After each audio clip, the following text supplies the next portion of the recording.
This is gonna be awful. Okay. Hello everybody. It's me, GC. I got a lot of comments on the Dragon Quest XI video asking what my thoughts were on spoilers, and I'd been thinking about making a video about those spoilers, so I figured with demand and with wanting to, just this video is gonna be terrible. I'm sorry. Just a quick recap in case you didn't watch the Dragon Quest XI video for whatever reason. I mean, it's an hour and 20 minutes, so I understand. Really liked the game. Probably my favorite Dragon Quest game. It beat out 8 by like a slight, tiny margin. Combat's amazing. The exploration's really good.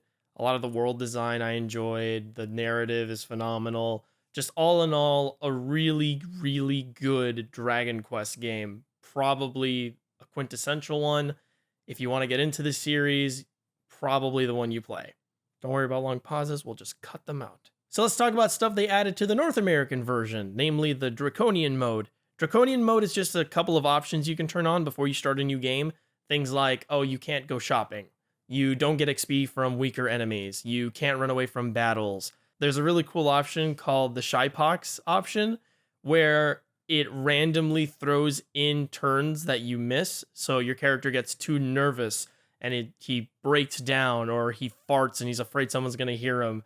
It's a really nice option. I really like the flavor text to it, but it makes the game way harder simply because randomly you could lose out a turn because you're suffering from Shy Pox. I really like the Draconian options. I think it's a really good way of catering to different Dragon Quest experiences. People who want a harder Dragon Quest can just turn on the options. People who want an easier Dragon Quest can just not touch them. And people who want a very specific kind of Dragon Quest, I guess, can equip the ones that they want. It reminds me a lot of the Pokemon Nuzlocke challenges, where if a Pokemon dies, you can't use it again. It's a different way of playing a very simple game that makes it a little more challenging and makes the way you think of your turns and the actions you want to take differently. You're not looking at the equipment in a shop anymore. You're looking at alchemy ingredients and how you're going to use them. Stuff like that. I think more JRPGs should use it, and I think Draconian mode should remain a staple of the series, just because the Dragon Quest fanbase is often divided on what makes a Dragon Quest experience an enjoyable one. There's also a few things that I didn't like about Dragon Quest XI that I did not talk about in the video explicitly. I have all my notes here, so I'm going to look at them now. There's a ton of things to do in Dragon Quest XI, but none of it ties back into the main game in any real strong way. So for Dragon Quest VIII, monster taming and going back to the monster arena was very integral to the experience. It's difficult to avoid taming monsters in Dragon Quest VIII and being reminded of the monster arena. What's in Dragon Quest XI is good. Horse racing is great. Finding mini medals is the most interactive it's ever been. The Wheel of Harma is super fun. But none of that falls back into what I'm doing in the main progression. The Wheel of Harma feels something totally separate. Horse racing is something totally separate. I get to those places, I get to those activities, I do as much of it as I can, as I'm allowed to. I can pretty much complete it first go. First visit. It might take me a couple hours for the Wheel of Harma, but I'll figure it out in the first visit. And then I'll leave, and I'll never come back again. There's little to no incentive to ever come back to those things once you're done doing them. Whereas the Monster Arena had a progression that was tied a lot closer to the main progression in 8. Dragon Quest XI is missing that cohesion. It's missing that element of going back to something after you've started it, or after you've made progress in a main quest, to see what's changed, to see what more you can do, to kind of use what you've learned in the main quest to complete something on the side, and then come back to the main quest with something useful. With the Wheel of Harma, you get weapons and armor and new recipes, but a lot of it is weaker than what you already get doing the main quest and what you can find in other areas of the game. So there's no real incentive to do it other than the bragging rights, or for a couple of side quests that need you to get to a certain, to complete it at a certain point.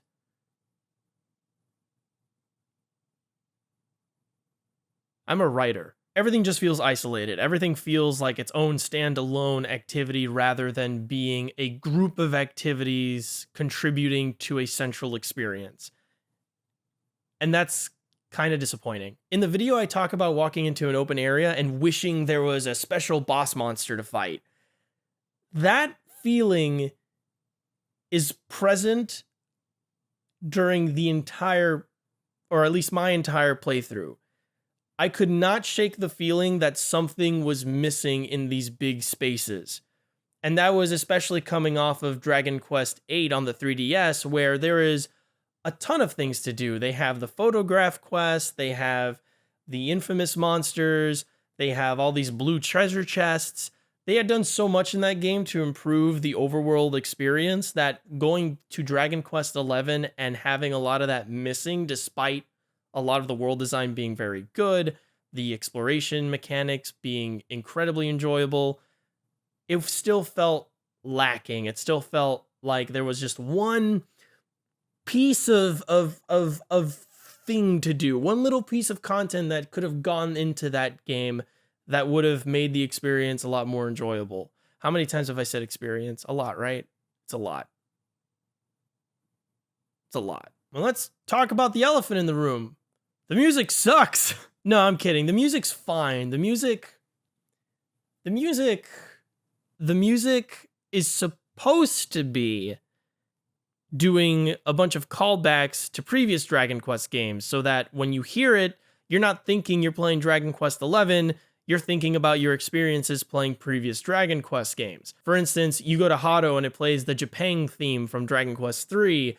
You go into the overworld in the post-game and it's the Dragon Quest III overworld, and specifically Dragon Quest III for reasons we'll get into, but it's all supposed to be reminiscent of previous Dragon Quest games on purpose. It's also in MIDI, and it's not the orchestral, symphonic, suite thing that everyone calls it. I don't mind the MIDI. I don't hate the MIDI. I think MIDI's fine. I'm not a big music, like video game soundtrack guy. I can listen to pretty much anything while I'm playing a game unless it's horrendously bad.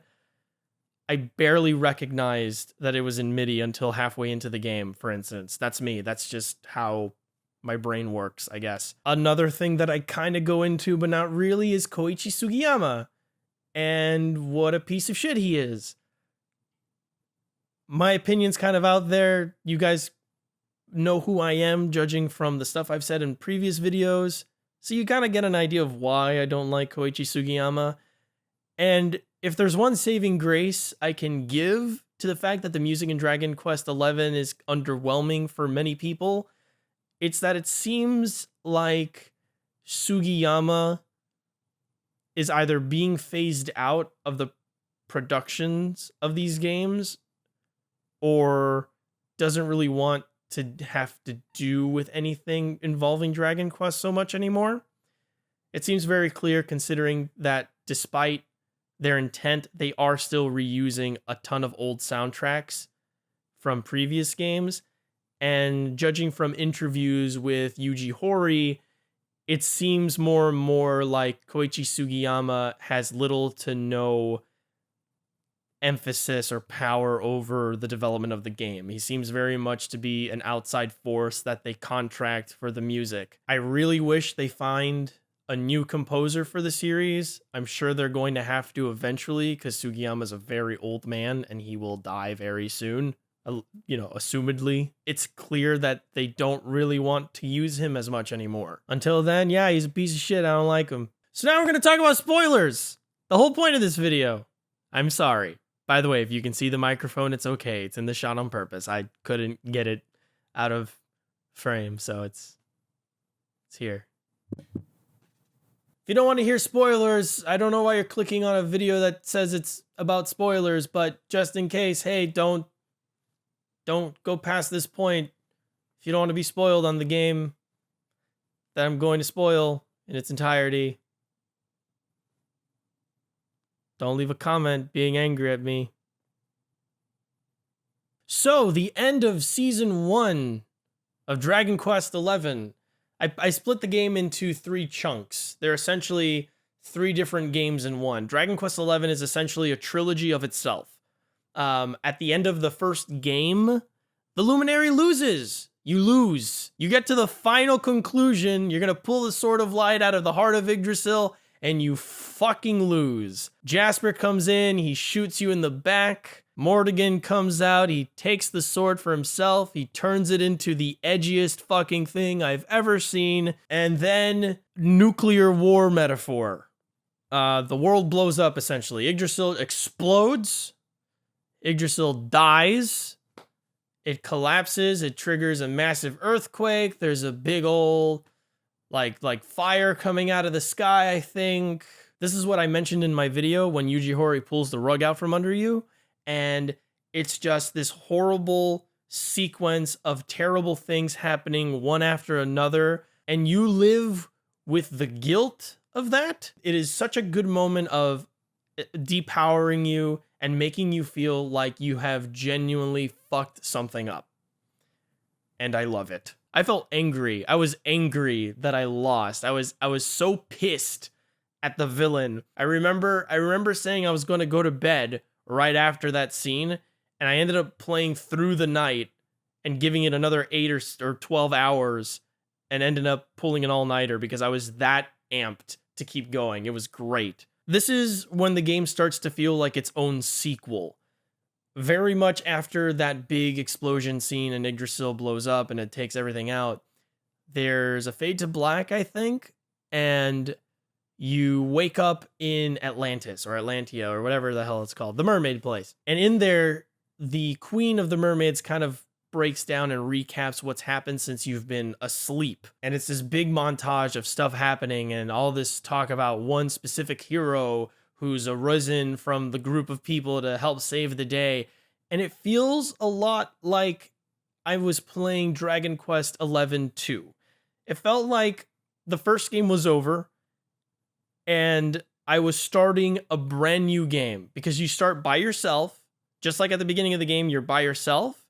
You make one friend, and then over time, as you go to different towns again and revisiting all these places you've been to that are slightly different now, you meet up with your old party, and they have to rejoin you, and you have to do something or help them with something before they can. It felt like an entirely new game, except I had kept all of my powers, or at least most of my powers, and most of my gear. A lot of times people talk about what a perfect sequel is, and a perfect sequel usually starts at, I keep everything that I did in the first game. That's what that second part of Dragon Quest XI feels like. It feels like a perfect sequel to itself, if that makes sense. And the hero that joins your party is not a character that previously was just kind of floating. It's not a brand new character. It's a character that you've had a relationship with throughout the beginning of the game. It's Hendrik. So the word hero is a big key word here. Your character is not the hero of Dragon Quest XI. Hendrik is.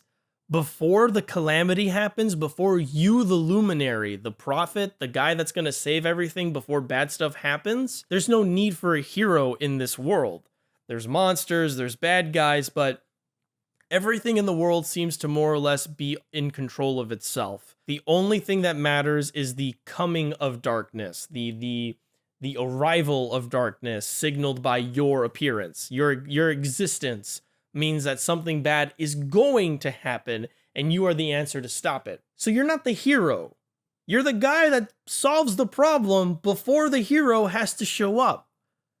And then you don't solve the problem and the world goes into darkness. And then Hendrik shows up and Hendrik is like, I need to do something because I feel responsible for this. Hendrik feels partly responsible, which plays into a lot of the feeling of guilt. You as the luminary feel guilty for losing, right? And the luminary himself can't really say that because he's a self-insert. He's a silent protagonist. So he himself can't really express the guilt he's feeling.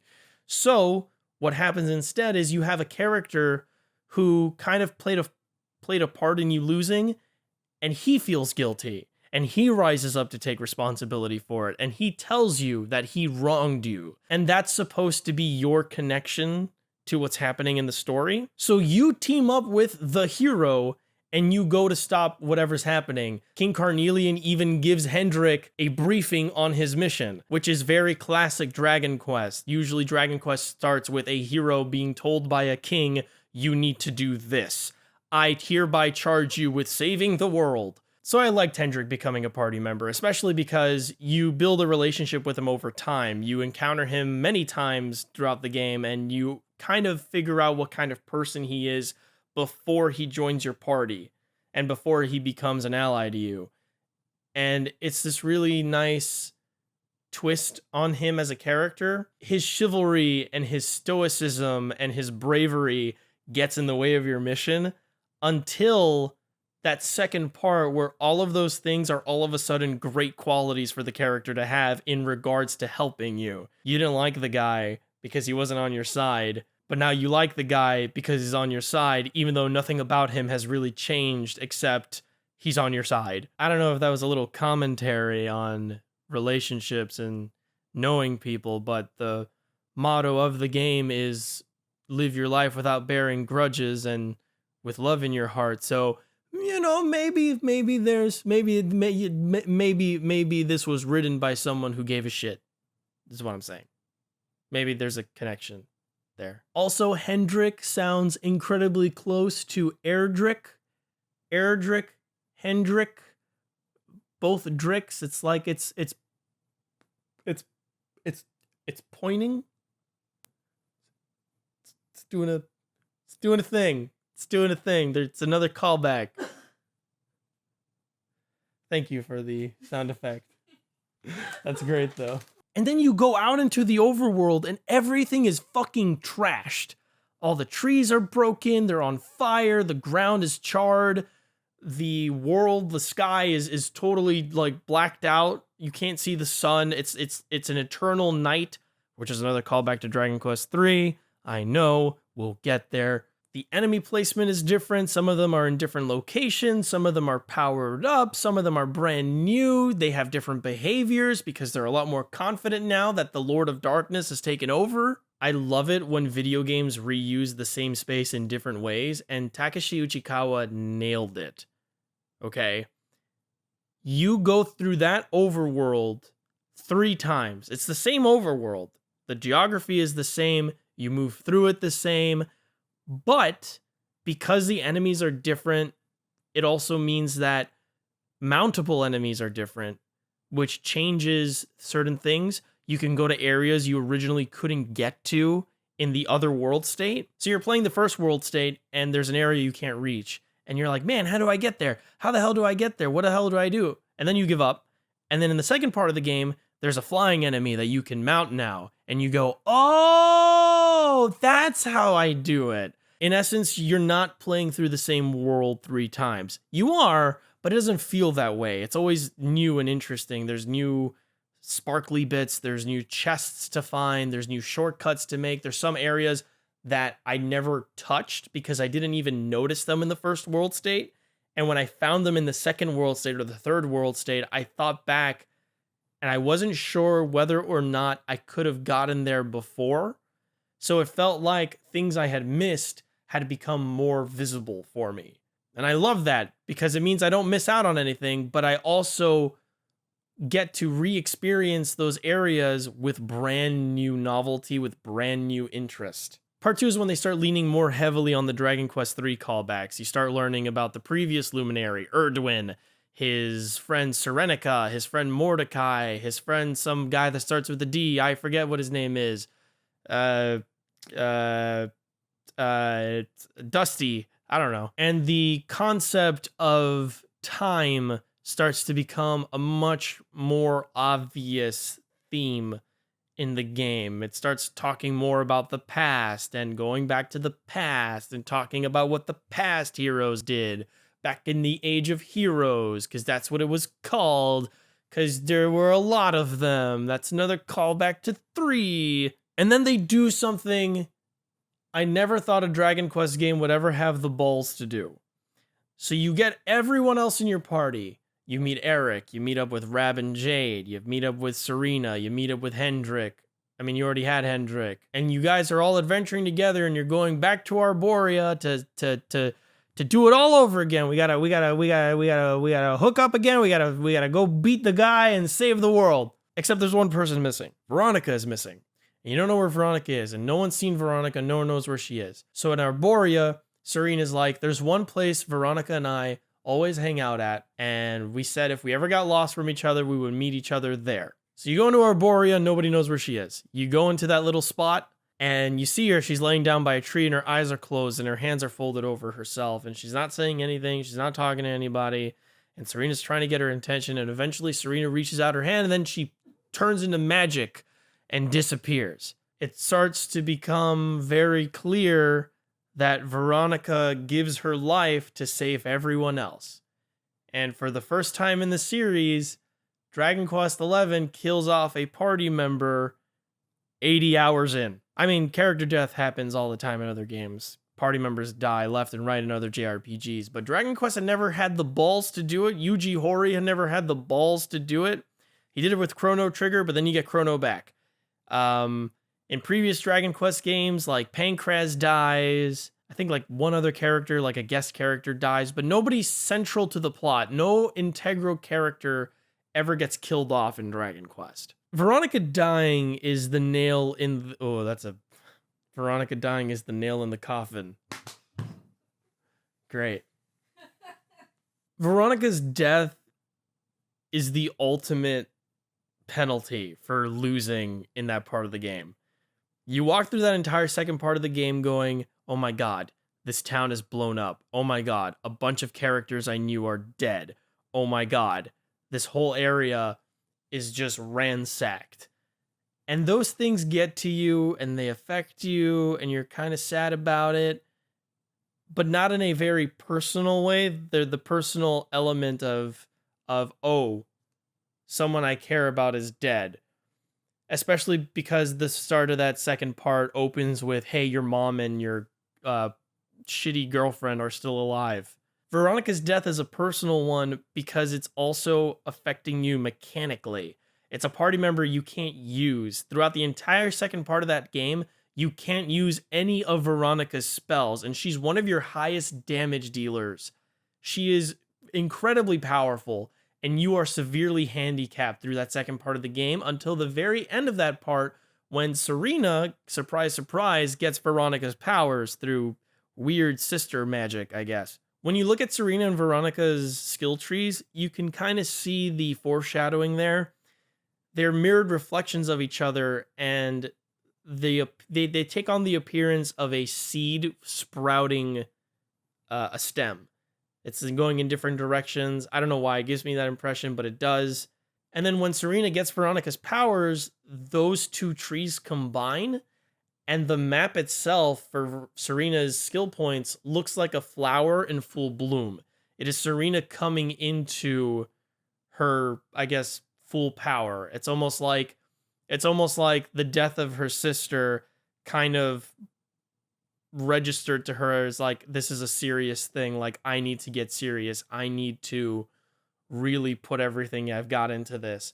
Because Serena, up to that point, is very laissez-faire. She's very casual. She's very laid back. She doesn't seem very serious. She's kind of an airhead in some cases. After Veronica dies, Serena does like a whole transformation thing. She gets her powers. She cuts her hair. She starts being a little more proactive and a little more like aggressive. She's less passive after that.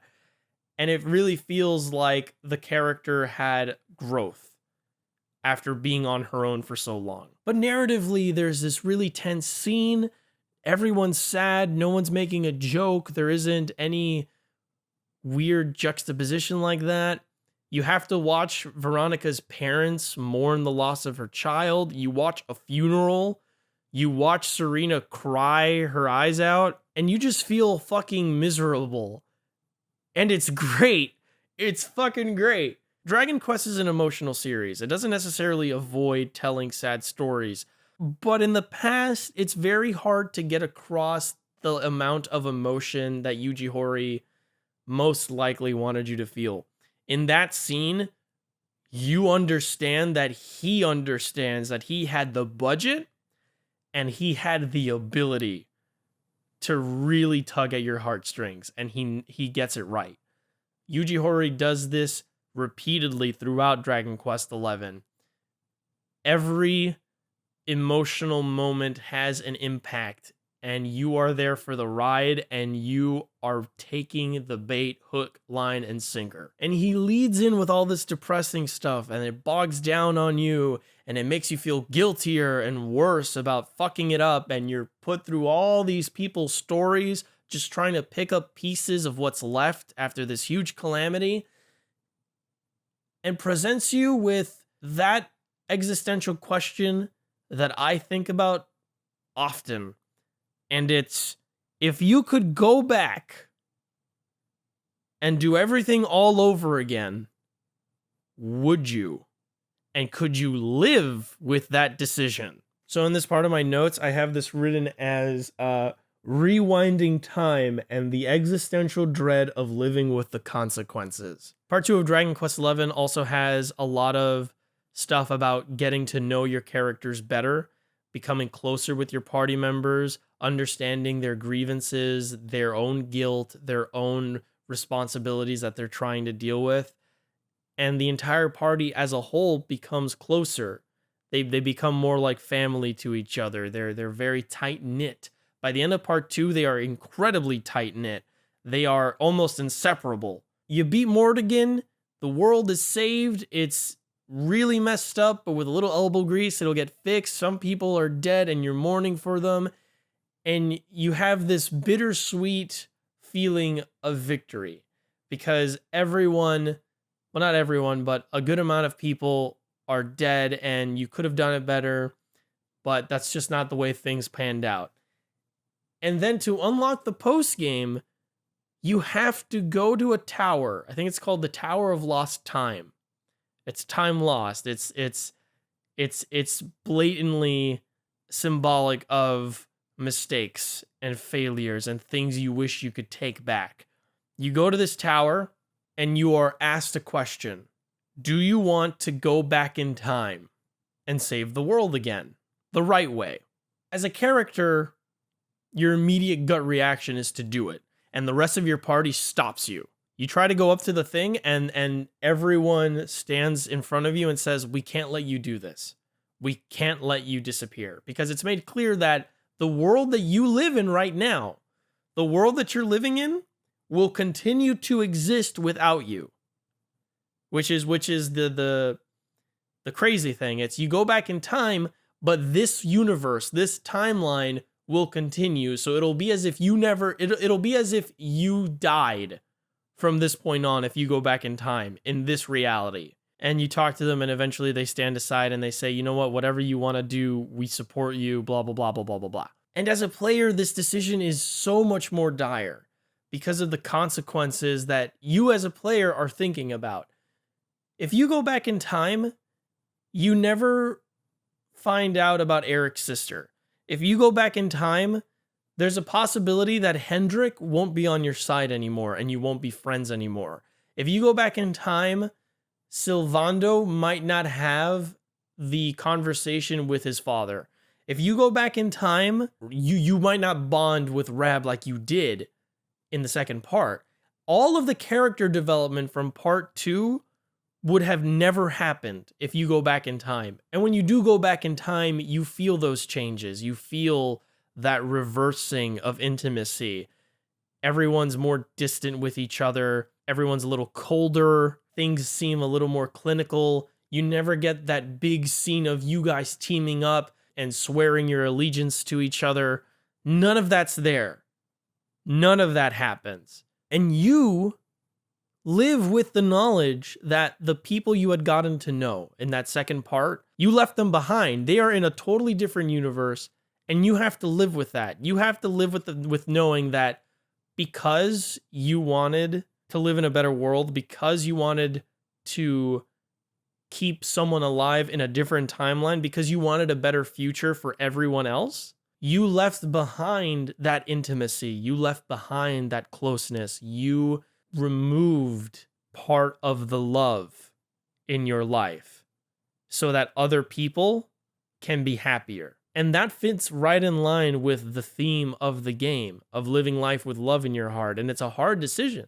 It is legitimately one of the only moral decisions in a video game I've ever felt conflicted about making, where there are benefits to both and you feel awful no matter which one you pick. And to me is evidence that Hori has become a master at his craft, because no other Dragon Quest game puts that in front of you and says, decide, choose. And because everyone is a little less emotional, because everyone is a little more distant, you get the feeling that tragedy and failure is part of the human experience.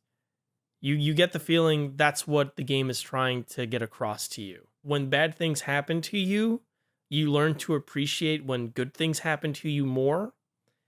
And I'm not saying tragedy is essential to being empathic or sympathetic or whatever, but I am saying that suffering is sort of part of living.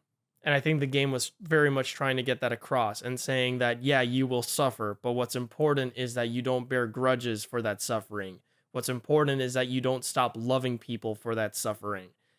And that decision sort of makes or breaks that, whether or not you choose to do it. I think either way is fine.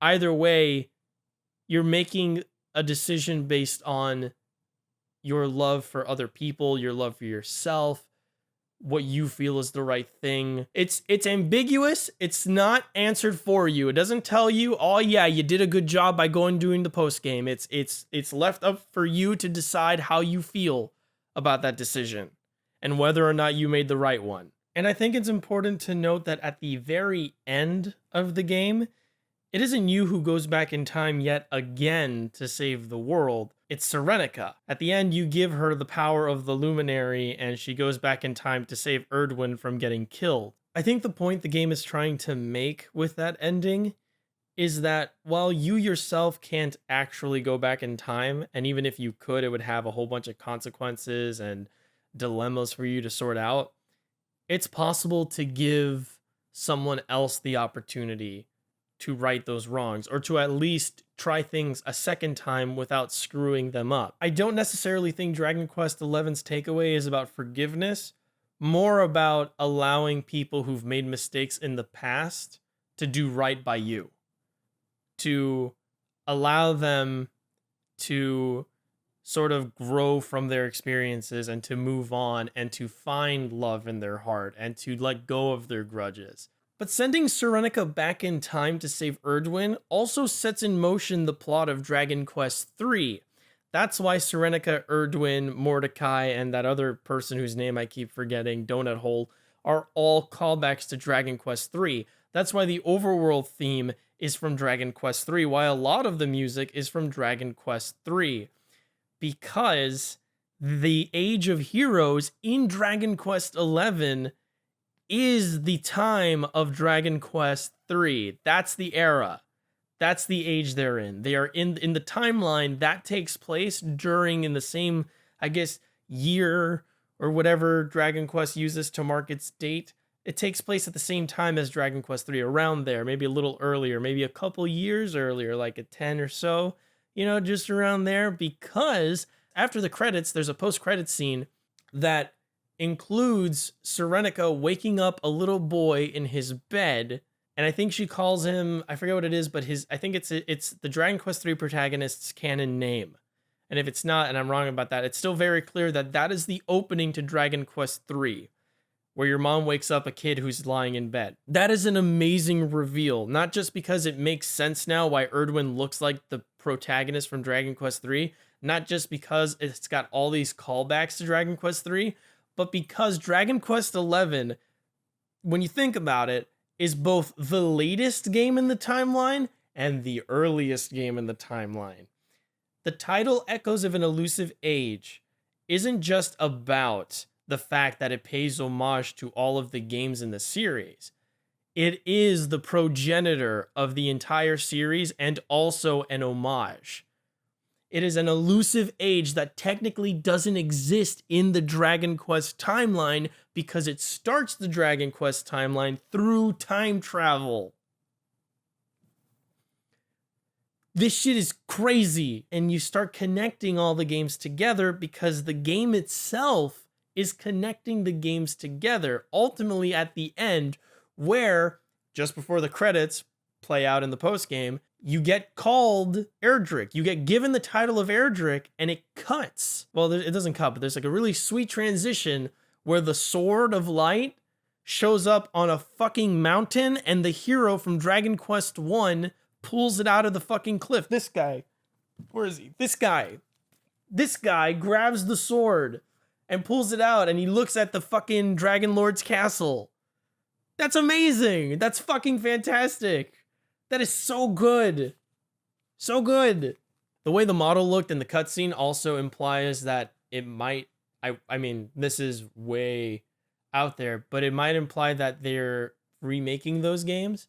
In some of the interviews for the development of Dragon Quest 11, I can't remember if it was 1 or 3, but as a prototype for Dragon Quest 11, they remade parts of 3 or 1 in that engine to see if it would work, and it did, which implies to me, or maybe not implies, but seems to me like a perfect reason to remake the first 3 games with the engine. I mean, you already got the model for the first guy, and Erdwin looks pretty much like the third guy, so you can kind of just tweak it here and there, and then you'd have a Dragon Quest 1 remake or a 3 make.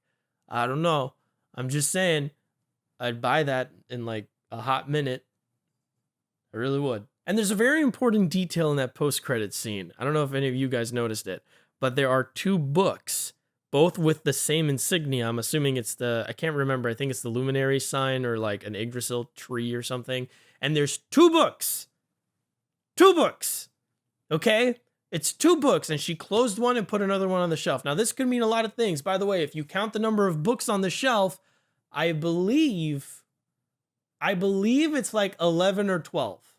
I'm pretty confident in saying it's either Erdwin and the Luminaries stories separately. One tells the tale of Erdwin, one tells the tale of the Luminary. It could be one's the console version, one's the 3DS version. It could be that there's going to be a sequel to 11, a direct sequel or a prequel, something like that. But yeah, just like with everything else I've been talking about, I love the endings. I loved Kalasmos. That final boss is really fun. I loved how hard the game gets in the post-game. I loved both of the post-game endings. Thoroughly impressed. Thoroughly impressed with the whole thing. I love Dragon Quest 8, but Dragon Quest 8 did not make me go, holy shit, the entire time I played it. Dragon Quest 11 made me go, holy shit, many, many times.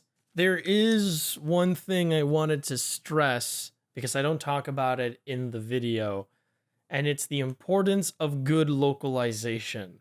In the video, I talk a lot about a character named Sylvando. I love Sylvando. Sylvando's the best Dragon Quest character in the series. Mori does not compare. Mori doesn't even come close to Sylvando. I'm going to phrase myself very carefully here because I don't want it to be misconstrued. Sylvando is very different in the Japanese version of the game, although the intent is still the same.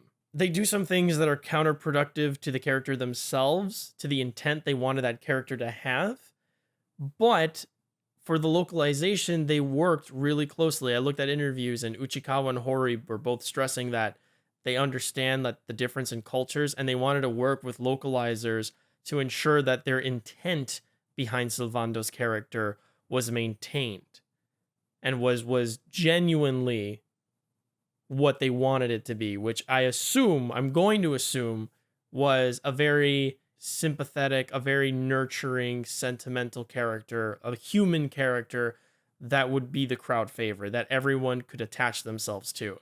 And that's generally what Sylvando is. The Japanese version does some things you're not supposed to do when dealing with that kind of representation. But what gives me the feeling that they were sincere in their attempt at providing said representation, and the reason why I think it's more clumsy than malicious, is that in the Japanese version, Sylvando is still that nurturing character. They are still affectionate. They are still the most empathetic. They are still the most human and the one you can relate to the most. And a lot of the way Sylvando is represented in the game, not just in dialogue, but in body language, is very indicative that they did not intend Sylvando to be comedic relief. Honestly, I think Eric fits that bill a lot more than Sylvando does, period.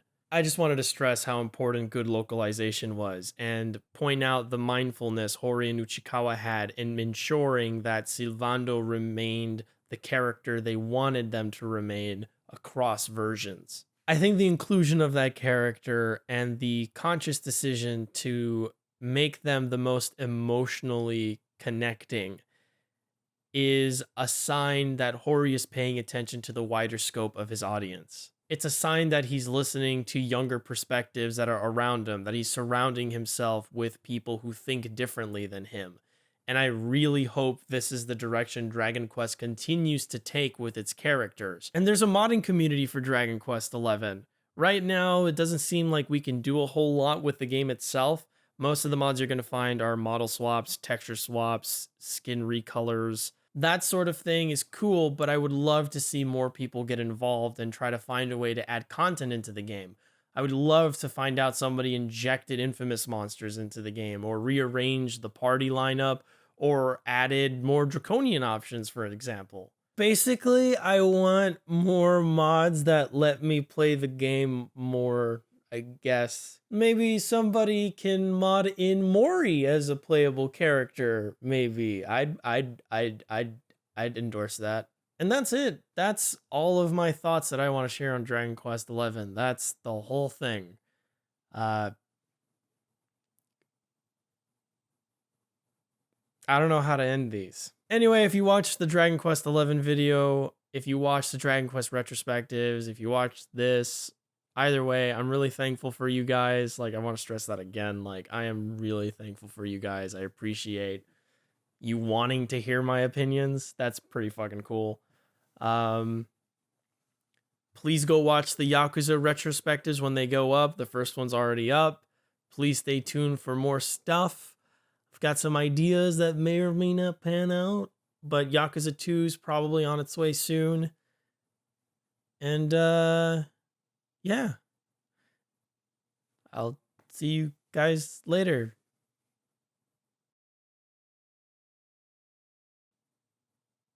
How do I end this? I just talk about like you'd be like, if you haven't Pasta's gross.